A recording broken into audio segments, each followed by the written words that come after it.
I had been driving for the last 2 hours, heading to the Marriott Hotel in Baltimore. My wife was there for a conference, and I was going to surprise her by stopping by and taking her out to dinner. You think I'm overflowing with love and affection for my spouse? Not at all. For the past 3 months, I suspected that my wife was having affairs on the side with one of her co-workers. I had a gut feeling that every time she went on another business trip, training, or conference, she was actually sleeping with someone. So tonight, I was going to catch her in the act and end it once and for all. A little backstory. My wife, Megan, and I have been married for 14 years now, and we have two wonderful children, 12-year-old Sarah and 10-year-old Todd. Before today's meeting, I dropped them off at my mom's house, and they are currently at her house. Megan and I got married right out of high school. She and I dated for the last 2 years of high school, and this bonding was a natural prologue to our marriage. Young Megan was a spectacular girl, and in her personality always cheerful. She was slender, wore long hair of a brown shade, and was characterized by unusual in its chiseled expressiveness of facial features.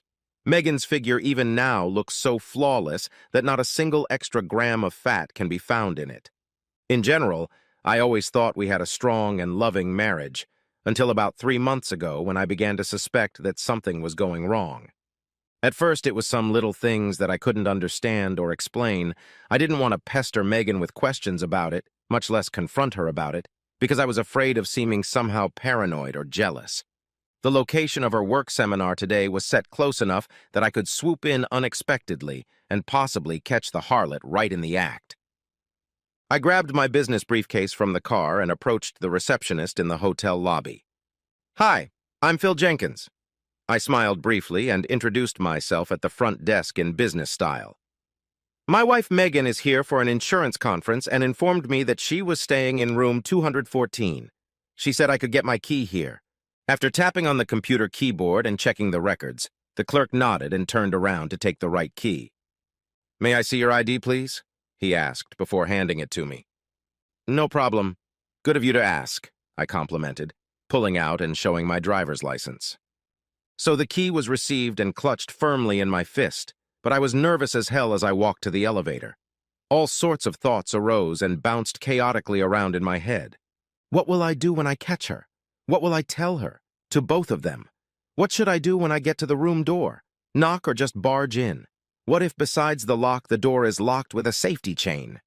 Hell, what if Megan's in there alone? And would she even be in the room? Exiting the elevator and already walking down the hallway, I decided to just put the key in the lock and try to open the door. See what would come out of it.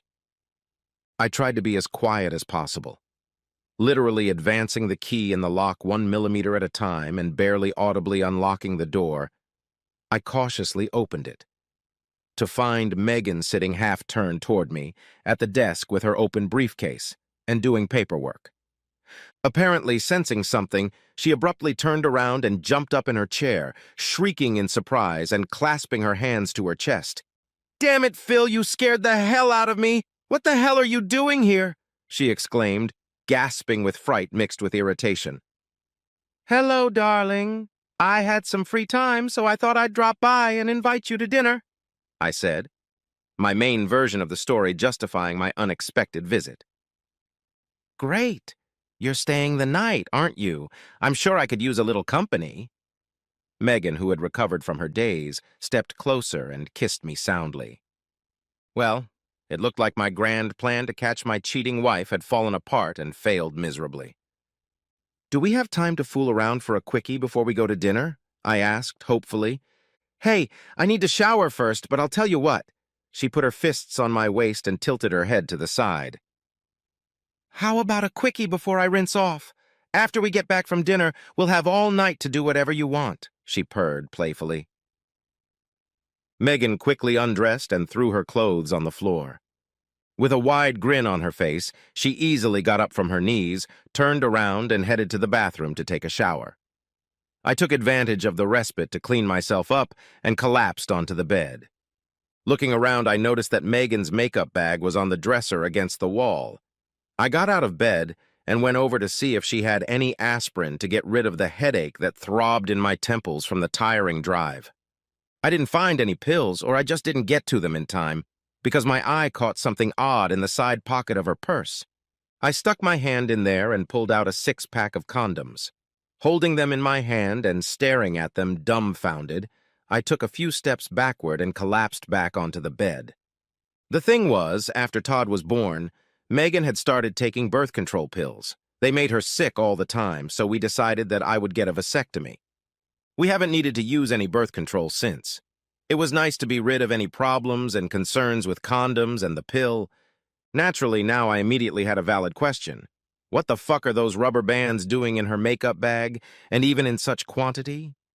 Well, I am not a fool and quickly came to the conclusion that my wonderful wife is really cheating on me. The pain that was tormenting my head seemed to be even worse with this news, so I did not immediately realize what I should do with this knowledge. But one thought that seemed to make sense to me did occur to me. Digging a little more into Megan's surprisingly ample purse, I found a couple of English pins that she kept for emergencies with her clothes. Taking one of the pins, I carefully made almost imperceptible holes in the middle of each of the condom packages. Then I put both the pins and the condoms back where I'd found them. She was still fiddling in the shower, seemingly even humming something through the sound of the water, so I picked up my cell phone and called a friend's house. "Freddie, it's Phil. Yeah, hi, I need you to do me a favor." "No problem, what do you need me to do?" he answered. "Wait about an hour from now, then call me on my cell phone and tell me that the school has a burst pipe and they need me as soon as possible. Really, though, all you have to do is just call and the rest is my concern." "Understood, buddy." Fred confirmed his involvement without too many questions. "Then I'll call you around 7. See you then, buddy." I thought about it for a while and decided that I didn't really want to spend the night with my wife. Now I was already feeling sorry for what Megan and I had done just a few minutes ago, and I didn't want to add anything loving to it. On the way home, I would be able to think hard about my situation and next steps. I knew I would have to do something, but at that moment, I couldn't think of what. When Megan finally got out of the shower, the most important thing for me was to hold back and not have a fight with her right there in the room. It was a difficult task, because I was seething inside, and the only thing I wanted to do was to hurt this woman who was my wife as much as she had condemned me to. Frankly, I am not a violent man.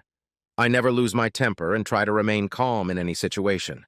Besides, on mature reflection, I decided that it would be better for me if I did not let her know that I knew anything about her infidelity, and yet still, by the time we got to the hotel restaurant, I was utterly mortified by her betrayal.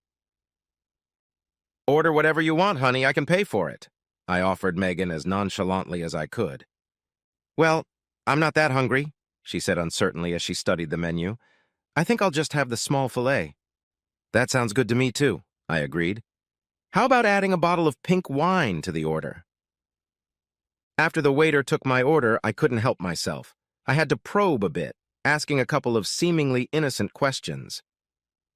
"Megan, are you happy with the way our marriage is going?" I began, playing with my fork and knife with my fingertips. "Of course I am," she replied confidently.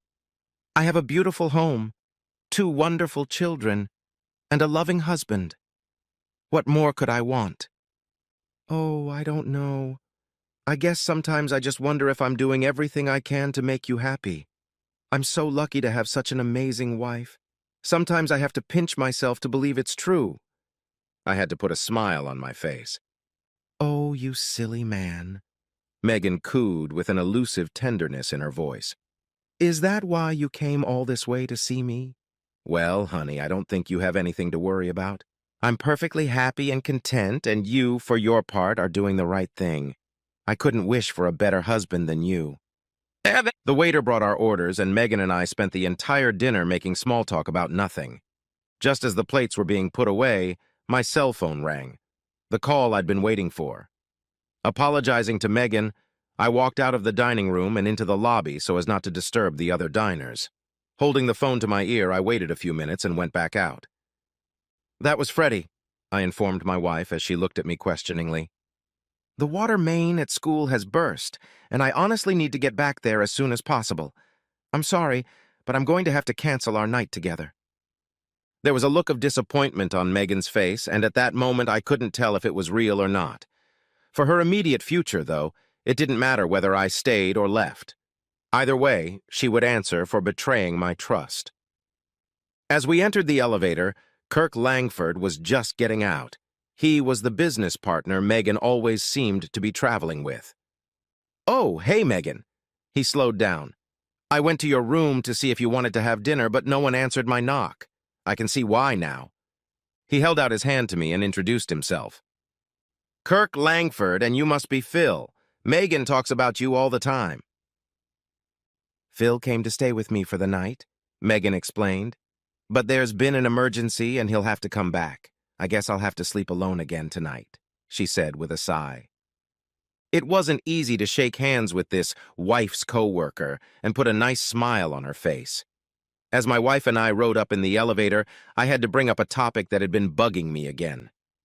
"Megan, I'd really like you to leave your job, and I'd feel better if you didn't work with Kirk. We've discussed this before, and it's important to me," I emphasized. "Phil, I've already told you I'm not quitting my job," she replied with a tinge of distaste in her voice.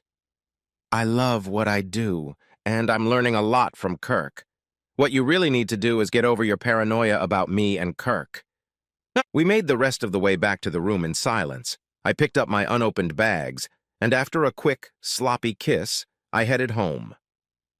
All the way back, I couldn't stop thinking about the fact that Kirk would definitely stop by Megan's room right after dinner. What they were going to do next, I didn't want to imagine because of the anger in me. Anyway, by the time I got home, I felt wrecked, and my mind was completely frazzled. And my head ached again, almost more than before. By evening, I began to hate my wife for what she was doing to me. I wish I could be one of those resourceful guys who can think of all those clever ways to catch their cheating wives, but I was in a kind of stunned stupor. What were some of the real actions I could take with what I had discovered in Baltimore? I couldn't even think of a plausible enough reason to refuse to have sex with her. What I really wanted was a divorce, and the sooner the better, but, again, I didn't have strong enough evidence of Megan's infidelity that I could present to her, much less in court. I felt defeated, for my wife was cheating on me and I knew it and there was nothing I could do about it. I wasn't going to put up with it, but I needed outside help. Megan came home 2 days later, beaming with a happy smile like a schoolgirl who got 3 straight A's. I could see that she'd had a great time at the conference, and on the sidelines apparently, and that made me even angrier. I furtively checked her purse, and there was only 1 condom left in the now familiar inside pocket of the entire package. And yes, it still had the puncture I'd made, unnoticeable to the uninformed eye. Sex with Megan that night was more of a routine than the pleasure it had been before. Saturday was the traditional picnic of Globus Insurance, the insurance company where my wife worked. At least the kids had something to do. As for me, I was not looking forward to the day.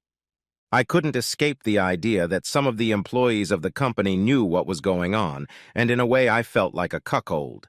A very uncomfortable and unpleasant feeling, let me tell you. My imagination painted pictures of people around me, casting smirking glances at me and glancing at each other with a meaningful look. It's quite possible that none of this actually happened, but I still tried to keep a low profile so as not to become the object of rude jokes. Sure, you could say I was a little paranoid, but I couldn't help it. Unlike me, Megan was really enjoying herself, having fun interacting with all the invitees and especially Kirk. They didn't show their close affection outwardly, but they were definitely quite friendly in their interactions with each other. Both of them ignored me, though, which was fine with me right now. "Hi, I'm Janet Langford, and you must be Phil Jenkins," came a woman's voice from somewhere behind and to the side. I turned around and she was stunning. At that moment, I was truly stunned. Up until that moment, I had thought my wife looked gorgeous. But Janet Langford was the living embodiment of a flamboyant pin-up beauty from a magazine spread.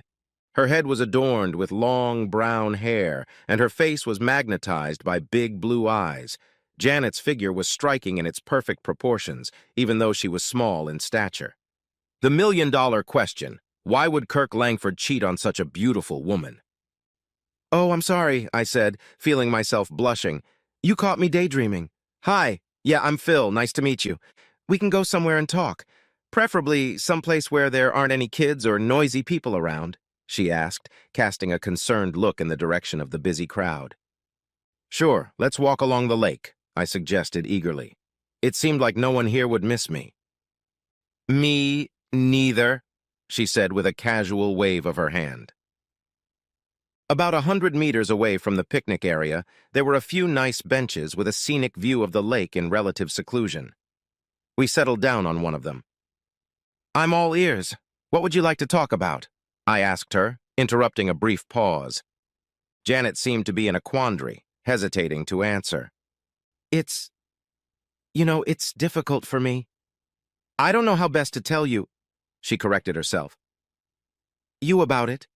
Let's just say it's a very delicate subject. At that moment, I realized that she knew. It made our conversation easier, so I decided to make it easier for her. You mean the affair between Kirk and my wife? I bluntly voiced this equation that was treacherous to both of us. I only found out about it this week. Upon hearing my confession, Janet seemed visibly relieved and shared her own information with me. I've known about it for about 2 months now, she said. I'm getting ready to file for divorce now, but I need a little help. I hired a detective to get me proof of his infidelity, but my lawyer said I'd have a much better chance of winning if Megan agreed to testify, or at least sign a notarized note, or at least sign a notarized statement attesting to their intimacy. What do you mean, evidence? I thought I'd clarify that important question. I have photographs and phone records. The detective hasn't been able to get any videotapes yet, but the photos are pretty good as evidence. I also have a list of dates and times of their dates. She puckered her beautiful, sensual lips in disgust at the last word. I can try to help, I offered, encouraged that I wouldn't have to fight this alone. I'm not sure exactly how yet, but I'll try to work on it. Do you think your lawyer could help me with my divorce papers too, using some of the evidence you've gathered? I'd really appreciate it because right now I don't have any evidence at all. Janet nodded in agreement and continued. Besides, I'm going to sue Globus. I already have several statements from employees who confirm that some of the company's executives knew about the affair, but did nothing to stop it. My lawyer is going to put these bigwigs in front of a choice. Fire them both or face $1 million lawsuit. Wow, I whistled, admiring her determination. All I can say is that I'm certainly impressed. Kirk is playing golf tomorrow morning. Will you be able to come to my house around noon? She asked, her piercing blue eyes fixed on me. How could I refuse such an offer? He won't be gone until later in the evening. I'll show you what I have and we can decide together what our future strategy will be. I live at 206 Hemlock Avenue. That's in Crestmont. Okay, it's a date. Sorry. Not really a date, but, you know what I mean. I was embarrassed, but Janet smiled, slapping me lightly on the arm, and we both laughed. Now I felt more comfortable than ever around this stunningly beautiful woman. After making an appointment, we walked back to the picnic area. As I said, no one had missed us during our absence, and not a single soul had missed us. I felt a lot better now, though. Maybe this whole damn mess in my life would be over soon. At least I really hope so. As I expected, the next morning, Megan announced to me that she had some shopping to do and would be gone for a couple hours. After she left, I dropped the kids off at my mom's house and headed to Crestmont. Janet met me at the door and we walked to the home office. There was a beautiful leather couch and a large computer monitor on the desk in front of it. On the screen was an image of an empty motel room. She gestured for me to sit down. I have beer, soda, and wine. What would you like? She asked as I made myself comfortable on the couch. A regular soda would be fine, or a Pepsi if you have one. When she returned with a cold can and handed me the soda, I remarked, thanking her. So I'm all ears, Janet. Do me a favor and tell me what's going on. Well, in a few minutes we're going to see my dear husband play golf, live, and in the most colorful format, she replied in a voice full of sarcasm. I hope you don't get too upset, but I think you'll recognize his caddy. How the hell did you set that up? I marveled, opening my soda. It cost me $1,400 to set all this up, and I really hope it was worth it. The money I spent was charged to Kirk's card, though, but he doesn't know it. Janet grinned and then continued. I expect this will last about 2 hours, so make yourself comfortable, she suggested. Besides drinks, I've got some popcorn and nachos to help us pass the time. By the way, I'm getting a DVD of the whole session, and I'd love to share a copy with you. Actually, I don't really want to watch this spectacle, I sourly grumbled. But on the other hand, I wouldn't miss it for the world. Weird, huh? Okay, let the show begin. For the next 20 minutes, while nothing interesting was happening on the screen, Janet and I chatted for a while. She showed me the information she had gathered about this office affair, and I was really amazed at the amount of photos, videos, and documents she had. But at the same time, morally, I was crushed because I now knew exactly what Megan had been doing, when, and how. I was surprised to learn that the Langfords have 3 large koi ponds in their backyard. In our conversation, I expressed the hope that I would have the opportunity to admire them and asked Janet if I could bring the children to her sometime for that purpose. She seemed flattered and delighted at my earnest interest and said she would gladly invite them to visit. About that time, some action started on the monitor, and we had to interrupt. Just as Janet had predicted, Kirk and Megan entered the room and, without wasting any time, immediately began to undress. There was no small talk or even foreplay between the lovers. They just threw off their clothes and jumped on the bed. The transmitted image was excellent, but the sound was a little distorted. It didn't matter much, though, because the main evidence was a clear and unambiguous picture of lewd adultery. I think you'll understand that I felt a little uncomfortable sitting on the couch next to a complete stranger and watching my wife and her husband having passionate sex. Wow, you don't see that very often, Janet interrupted our strained silence, commenting on what we had seen on the screen. I smiled embarrassedly, not knowing what to say in response. In fact, I was not the best conversationalist, and the action that was unfolding on the monitor in front of our eyes disgusted me, to say the least. They started in the traditional 69 position with Megan on top. The angle of the hidden camera prevented us from getting a better view of what was happening, but there was no doubt what they were doing.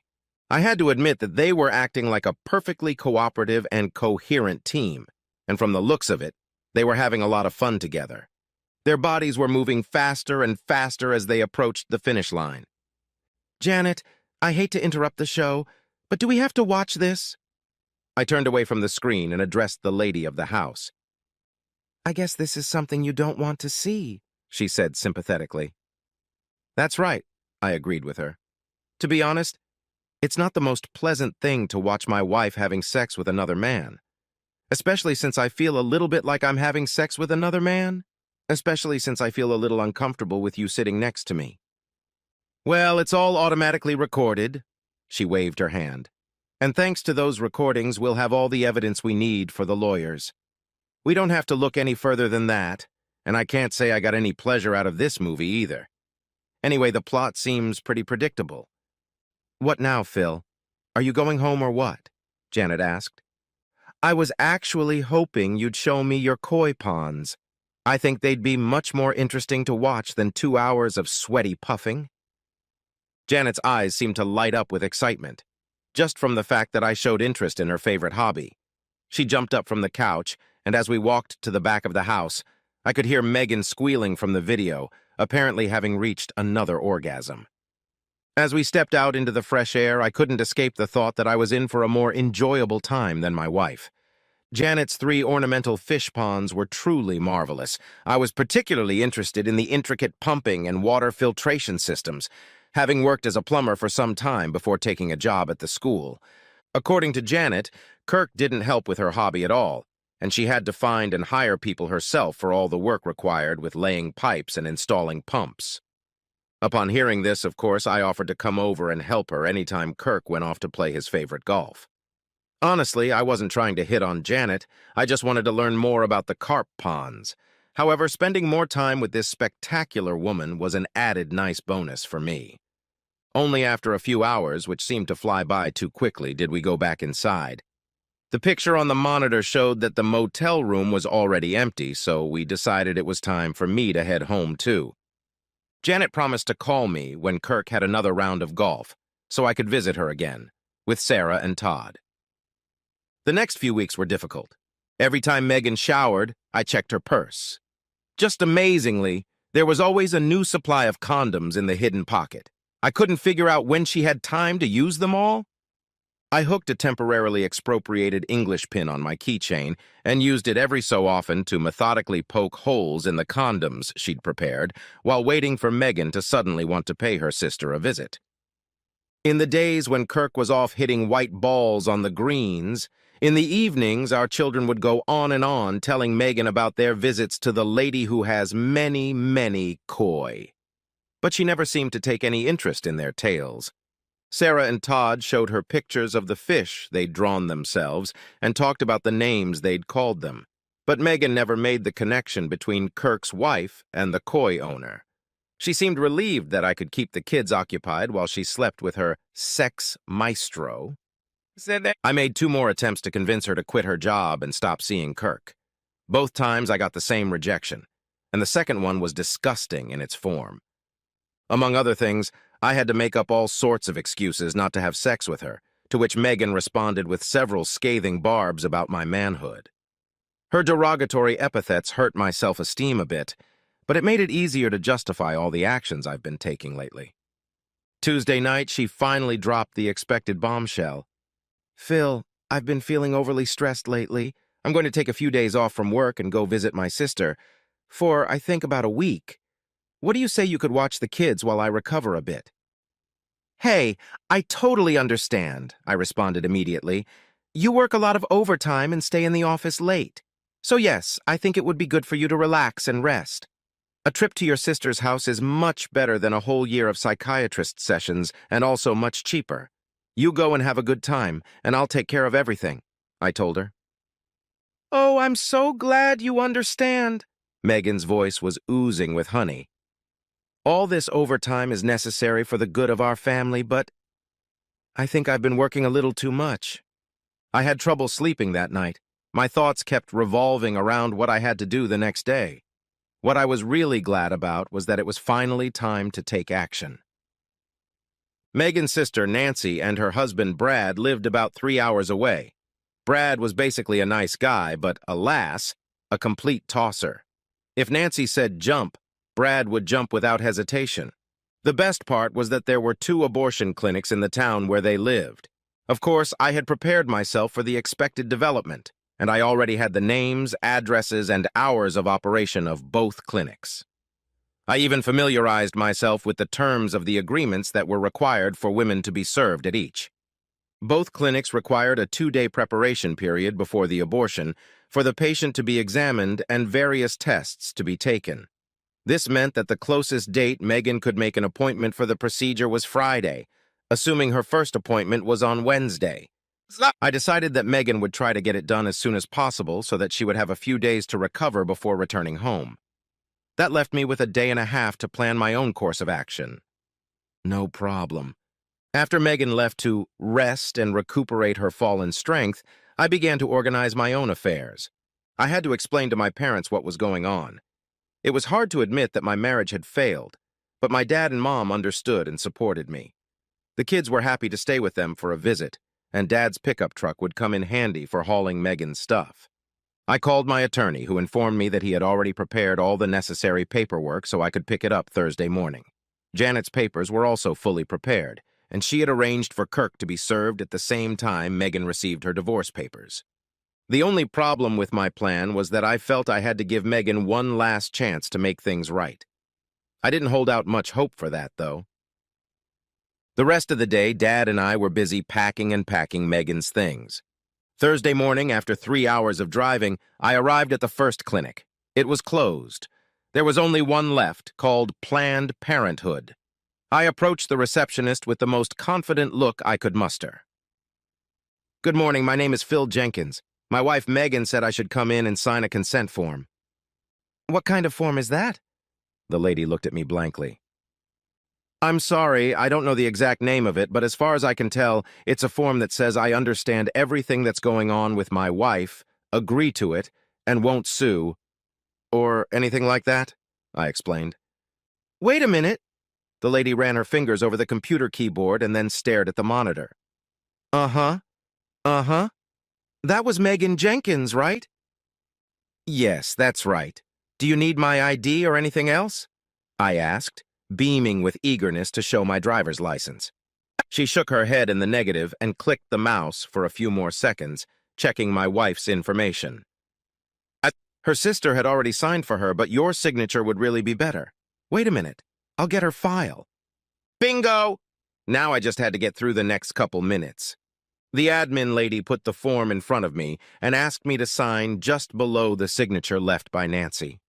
I noticed that the procedure itself had already been scheduled for 11 o'clock Friday morning, and they had to be at the clinic an hour early. Do we have to pay anything else for this? I asked, pulling my checkbook out of my inside pocket and placing it on the counter. No, your wife has already paid the full amount, $800 in cash. There's nothing else to pay at this time, she informed me. Thank you very much. I appreciate your help. It makes things a lot easier. I thanked the nice lady, and then I left the clinic with a light heart. You would not believe the overwhelming welcome I received when I arrived at Nancy and Nancy's house, totally unexpectedly for both sisters. I arrived at Nancy and Brad's house. The emotion fountained so falsely that it was actually kind of funny, and I could hardly contain myself from giving myself away. Megan started with this. Phil, what a wonderful surprise. What are you doing here? Well, Mom and Dad wanted to take the kids to their house for a few days, so I took a sick day and decided to stop by and see you guys. I guess you could say that I, like you, sweetie, need to unwind a little too, I said with a completely simple-minded look. There was a sudden surprised silence in the room at this news. I could see them start to look at each other, and probably all of them had gears turning at full speed in their heads. I had put them in a predicament, and now they had to get out of it somehow. I noticed Nancy get up from her seat and nodded to Brad, inviting him to join her in the kitchen. With a strained smile at me, she hurried out of the room, and Brad rushed after his wife. While they conferred there in the kitchen, Megan kept me busy making small talk and chirping about nothing in particular. A few minutes later, Brad returned to the room alone. Phil, I've got a great idea, he blurted out with a show of enthusiasm. Tomorrow I can get off work and borrow a boat from my buddy Jack. We can get out of here early and spend the day on the lake. The fishing's great, and sometimes you get bass like that. Brad swung his arms out to the sides like a true fisherman. Plus, this way we don't disturb the ladies. How about it, buddy? He stared at me with a bit of anxious anticipation. Sounds like fun, Brad. A quiet day at the lake would take all my worries away. Done. By the way, see if Jack can come with us, will you? I will. I'll make arrangements, Brad promised, satisfied that he had successfully completed the task he had received from Nancy. All in all three of us were clearly relieved at the way things had turned out. We had a serene dinner and spent the rest of the evening talking about nothing. Sex was out of the question that night, of course, because Megan didn't want her sister to hear any naughty noises. The next morning, which was clear and sunny, Jack showed up bright and early in the morning in his pickup truck with the trailer that held the boat. Brad was in the kitchen preparing lunch while filling a thermos bag with beer. We chatted for a while we loaded the back of the truck and the boat with provisions and fishing gear. Why are you stuck out there? Brad's voice came from the back of the truck as I lingered at the open passenger door. Come on, hop in and let's go. The fish won't catch themselves. No, Brad, I've decided not to go, I told him. I suggest you and Jack get some rest tonight, because I don't think you want to see Nancy for the next few hours. Brad argued with me for another 5 minutes about whether or not I should go with them before I finally had to give him a hard time. After a couple well-chosen swear words and a few physical threats, Jack and Brad spit and left. I, on the other hand, went back inside and poured myself a cup of coffee. After a little searching, I soon located Nancy's cell phone and turned it off. Then I picked up the landline and dialed my father's number. He was always up early, so Dad and I talked for about 2 hours. During our conversation, the incoming call waiting signal on the phone lit up about 6 times. It must have been Brad trying in vain to reach Nancy the whole time. He never succeeded, and finally gave up. Then I heard some sounds coming from upstairs. Apparently it was Nancy and Megan waking up and getting up. So I said goodbye to my dad and prepared for the inevitable fireworks. I cleared the home phone answering machine of Brad's missed calls and turned Nancy's cell phone back on. In less than 2 hours, both sisters were due at Planned Parenthood. I, on the other hand, was already less than 5 minutes away from coming face to face with two angry and hissing cats. Well, I was ready. The guys and I had already blown out the first pot of coffee from the morning, so I poured and put in a new one for my loving wife and her sister companion coming down the stairs. "Phil, what the hell are you doing here?" Megan shrieked, stopping abruptly at the kitchen doorway. "I didn't feel like fishing all day," I said, shrugging. "So I thought I'd just hang out with you girls today. I was thinking that we could go somewhere cozy and have lunch together." "Eh? How's that sound? I have to be on my way home by tonight, so I didn't want to spend all day with Brad and Jack in that stinking boat." "No, no, no way!" they yelled. But then they quickly looked at each other and Megan took the floor. "Nancy and I have plans tonight, and we'd rather go into town alone. I mean, I can go anywhere, anytime with you, but Nancy and I only see each other a couple times a year." "Heck, you'll be here all week, Megan," I countered. "I think you can at least give me half a day since I've come all this way. You'll have the rest of the week to do your girl stuff with your sister." Nancy grabbed her cell phone and hurried out of the kitchen, hastily hitting the speed dial button on the way. Megan, on the other hand, collapsed ass down on the nearest kitchen chair, squirming as if a truck had just slammed into her spoon. Even through several walls, we could hear Nancy yelling at poor Brad on the phone like he'd just committed the crime of the century. I felt sorry for the guy, but he married her with his eyes open. "Phil, I don't want to fight about this, but Nancy and I really don't want you following us around today. We have a whole day planned out, and you don't fit in at all," Megan said angrily, her voice sounding like a storm front approaching. Okay, I held up my hands. "Tell me what your plans are for today, and then I'll decide what to do. If I don't like it, I'll do something else. And I still don't see what the problem is, since you've got a whole week ahead of you here, and I've only got today. Listen, do you girls happen to be dating a couple guys?" I threw in a suggestion, as if in jest. "Hell no, we're not dating any guys." Megan started to boil over. "We just wanted to go shopping and maybe buy a few intimate things.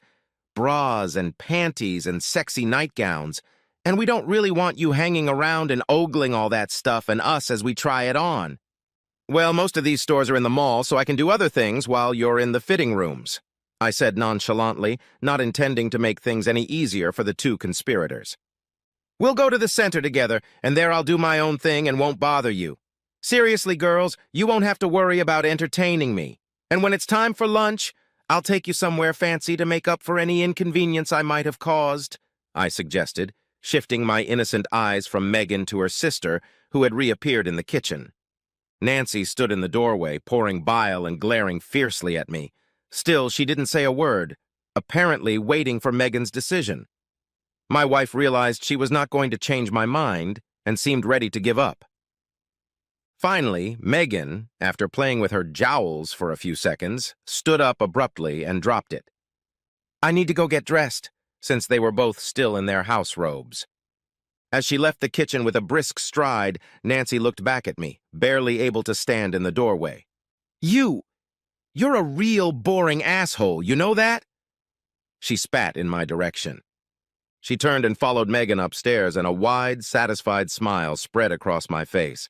After about 20 minutes of mumbling and creaking on the bedroom floor, the call button on the house phone lit up. Obviously, someone upstairs was calling someone. The clock was ticking. They had an hour left to get to the center. I tried to calculate what my next move should be. If they tried to sneak out of the house without me, I'd just follow them and make sure they knew about it. I didn't think they'd pull that stunt, though. And so, 20 minutes later, they both came down the stairs. "Okay, Phil, let's go shopping. We're ready to go," Megan announced as if nothing had happened. This was a little easier than I thought it would be. The call upstairs that I had witnessed must have been to Planned Parenthood, and I bet they had agreed to reschedule the clinic visit for another time. Since I mentioned in my conversation with them that I was heading home this evening, they probably decided that the best way to handle the problem was to just wait until I left. I wasn't trying to stop Megan from getting an abortion. but I wanted to make it harder for her. When the three of us left the house, I insisted on taking my car because I wanted to drive myself. I didn't want those bitches to leave me somewhere along the road and run off. After driving a few miles from Nancy's house, I pulled into the nearest service station I could find. In a leisurely and methodical manner, I filled up the tank, checked the oil and water levels, and wiped the windshield thoroughly. It was the longest time I had ever spent in my conscious driving life servicing my car. All the while, I kept glancing at the sisters squirming in their seats. They were seething with anger.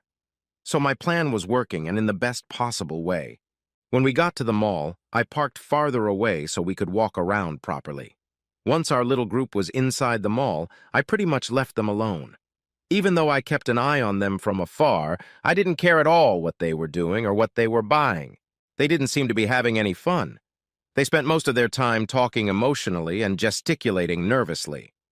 The conspirators did buy a few things, though, just to show me that they were shopping.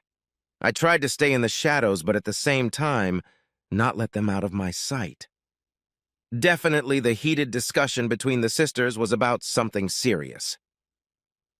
As we maneuvered through the mall, the clinic appointment time had passed, so I had managed to briefly delay the inevitable. Of course, I realized that Megan was going to have the procedure anyway, so I wasn't going to interfere with things any further. Shortly after noon, Nancy and Megan returned to the center courtyard of the mall, where I had made an appointment for them to meet at the end of their shopping spree. We had lunch at a cute little restaurant called Olive Garden and got home around 2 p.m. There wasn't much conversation on the way home and during lunch as well. I tried to hold back but smiled to myself the whole time. I knew those two bitches hated me right now, but I didn't BSO care. What a wonderful feeling. After lunch, I grabbed a couple beers from the fridge and relaxed on the couch. Soon, Brad finally came home from his fishing trip and was immediately subjected to a verbal and profanity bombardment from Nancy that lasted at least half an hour. Unable to withstand such an aggressive attack, Brad struggled to slip out the door and disappeared for a couple hours. He came back for dinner. When I saw him, I thought for a second that the poor guy's face had flattened a little and his ears had curled into tubes after his unequal verbal battle with his wife. But perhaps, in the twilight, I only imagined that. After the girls finished with the dishes, I asked Brad and Nancy if Megan and I could talk privately in the kitchen. Nancy gave me one of her mocking smirks, and they both retired to the living room. I could tell by the look on Megan's face that she was still upset about what had happened that day, and in that state of mind, it wasn't going to be easy for me to connect with her. First of all, Megan, I'd like to ask you one more time. Would you please, I emphasized insistently, quit your job and stop seeing Kirk Langford? Her cheekbones tensed as Megan clenched her jaw, seemingly just barely able to keep from punching me. God damn it! I don't want to hear that shit ever again, she hissed through gritted teeth. I'm tired of you talking about it all the time, and I'm not going to waste any more of my time answering your stupid questions. You already know the answer. It's the same as it's always been, and that's not going to change. Now either change the record or get the hell out of here. She threw an irritated glare at me. Not surprised, I reached for the bulky manila envelope on the chair next to me and pulled out another regular-sized envelope. Well, Megan, I've asked you to do this at least 10 times in the last 2 months, and each time you've refused to honor my request. I had no other choice, I warned her with a sigh. Megan, here are the divorce papers. I placed my hand on the large envelope. All you have to do is sign them and mail them. As you can see, they come with a stamped envelope with a return address. If you decide you need a lawyer to review the papers, please, that's your right. Megan stared at me for a moment, then stepped forward and hovered in front of me, resting her hands on the desk. You stupid son of a bitch, she growled angrily. You can't divorce me just because I don't want to quit my job or only hang out with friends you approve of. If you want a divorce, you have to have a good reason for it, and you don't have one.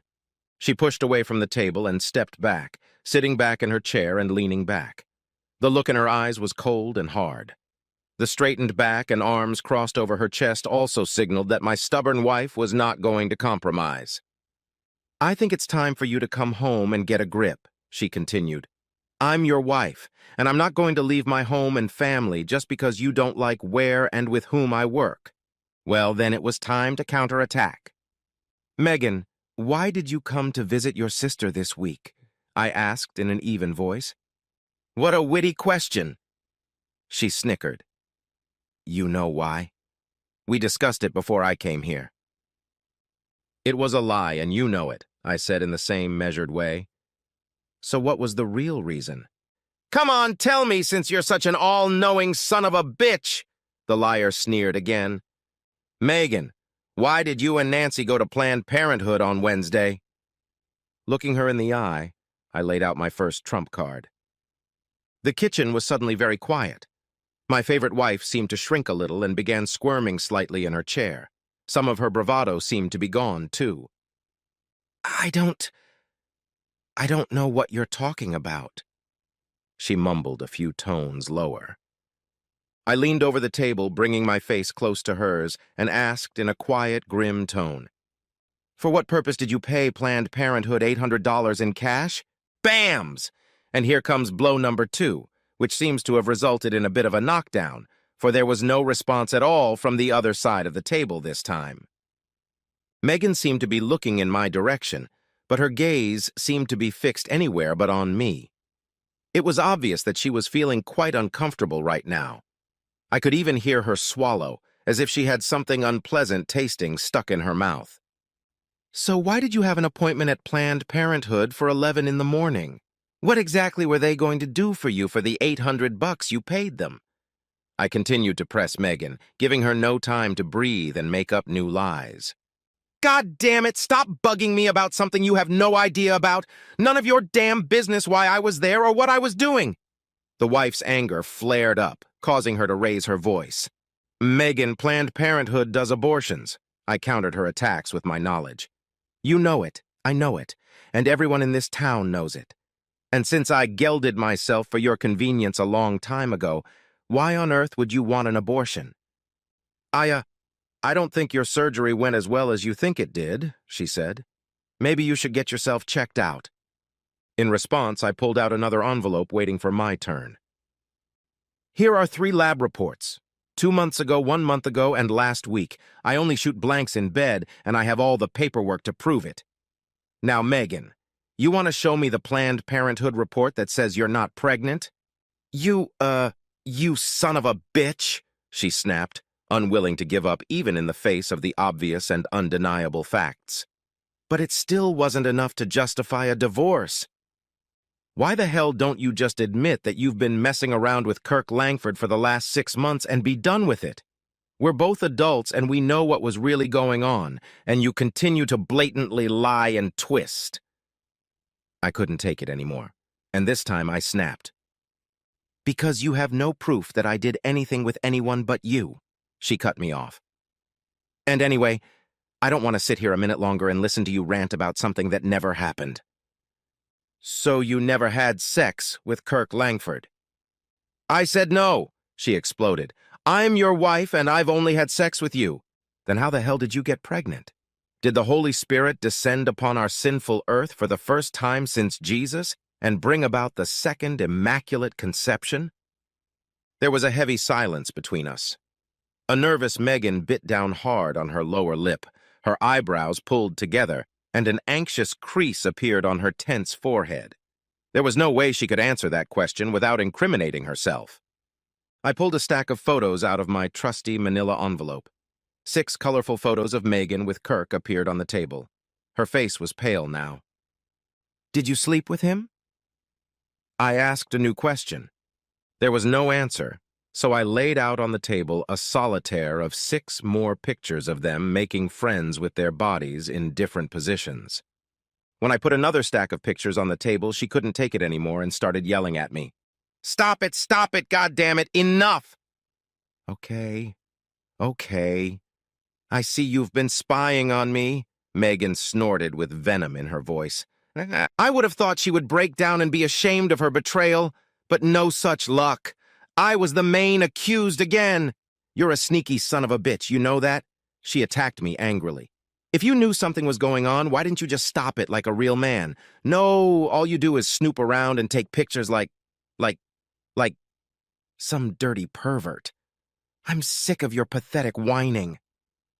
Just then, my cell phone rang and I picked it up off the table. Dad, hi. Okay, 10 minutes will be just fine. Thanks for calling. As soon as I disconnected, she immediately blurted out, "What's this all about?" "It means Dad's on his way to bring your stuff here to Nancy's. He should be here in about 10 minutes.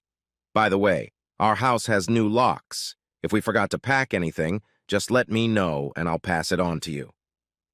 Megan's face turned into a frozen mask, and she stiffened in her chair, unable to utter a word. I pulled something else out of the same envelope. "Here's the papers on your car. I signed it over to you. Here, in this envelope, is half the money from our bank accounts, somewhere around $1,200. Pushing the envelope with all the papers to the other side of the table, I continued. "About the kids, here's my proposal. You'll have the right to see them once a week.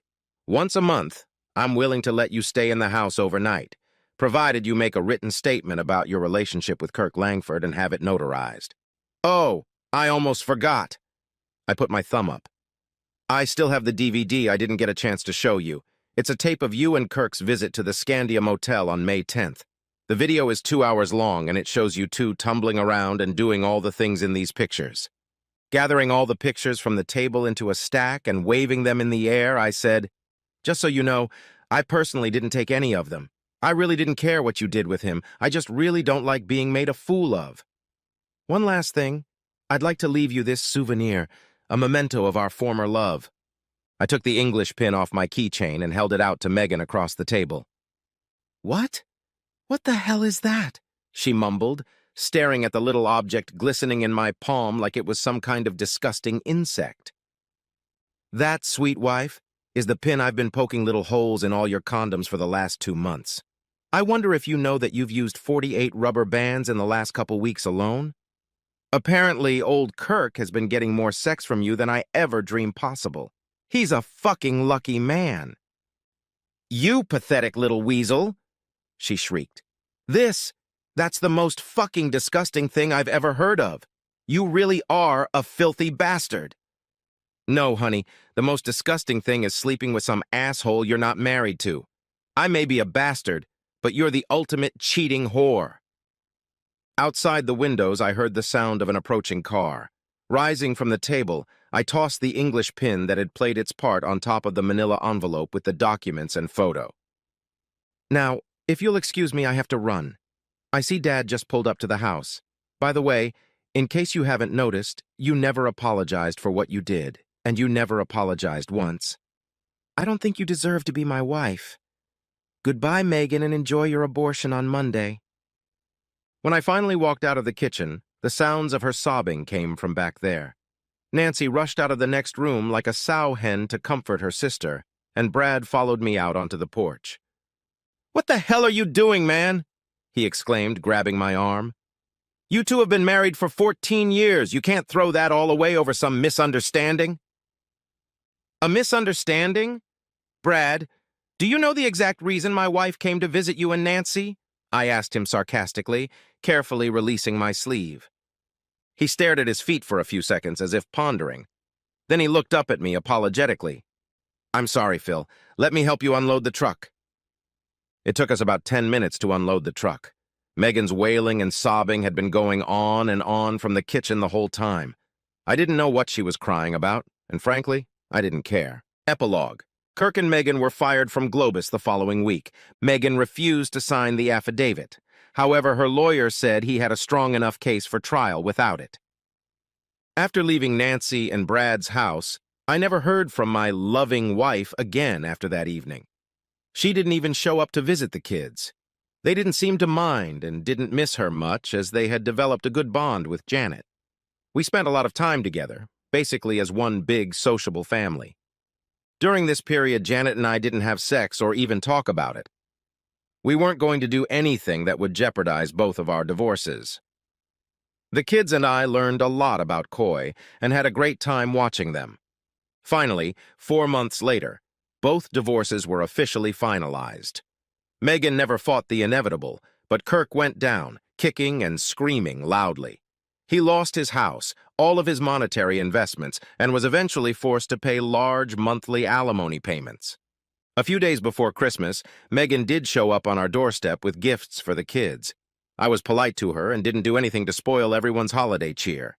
She stayed with us for about 2 hours and then left as quietly as she had come. During that time, not a word was said between us about the divorce or her affair. Shortly after New Year's, I put the house on the market, and 2 months later, the children and I moved in with Janet. Kirk, according to rumors I had heard, took a job in Omaha, and Megan went there with him. 4 months later, her lover disappeared, vanishing somewhere in the great American plains without telling her where he was going. Megan returned to Nancy after Brad left for Alaska, where he found a well-paying job on an oil pipeline. After a couple more months, Nancy received divorce papers in the mail. I'm sure these two sisters are great company for each other. Janet and I are very comfortable with each other. She adores the children, and they respond to her with their genuine affection. We are planning to get married in June and are preparing for our honeymoon every chance we get. We also remember the wise adage, life experience is the best teacher. He charges a lot, but he explains it clearly.